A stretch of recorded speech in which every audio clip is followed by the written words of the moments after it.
नमस्ते, प्रणाम, जय सीताराम, राधे राधे। मेरे प्यारे दर्शकों, आप लोगों के बीच एक बहुत ही सुंदर प्यारी सी गीत, हवन गीत है। अच्छा लगे तो आप लोग सपोर्ट करिएगा और हमारी वीडियो को लाइक शेयर करते हुए एक प्यारा सा कमेंट भी ज़रूर करिएगा। तो आइए सुनिए हवन गीत। ऋषि मुनि वेद बतावे, हवन राजा दशरथ करावे। ऋषि मुनि वेद बतावे, हवन राजा दशरथ करावे। दशरथ करावे, राजा दशरथ करावे। ऋषि मुनि वेद बतावे, हवन राजा दशरथ करावे। ओही रे हमनिया में शंकर जी आए, वही रे हमनिया में शंकर जी आए। गौरा जी अंगना लिपावे, हवन राजा दशरथ करावे।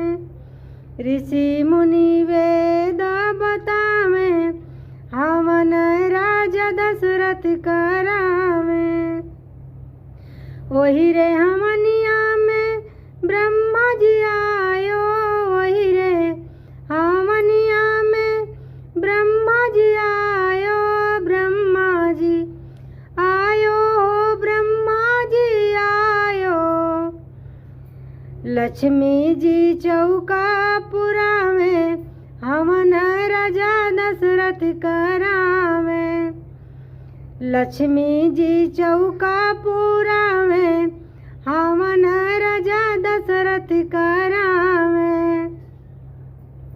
ऋषि मुनि वेद बतावे, हवन राजा दशरथ करावे। ओही रे हमनिया में कृष्णा जी आयो, ओही रे हमनिया में राम जी आयो। ओही रे हमनिया में राम जी आयो।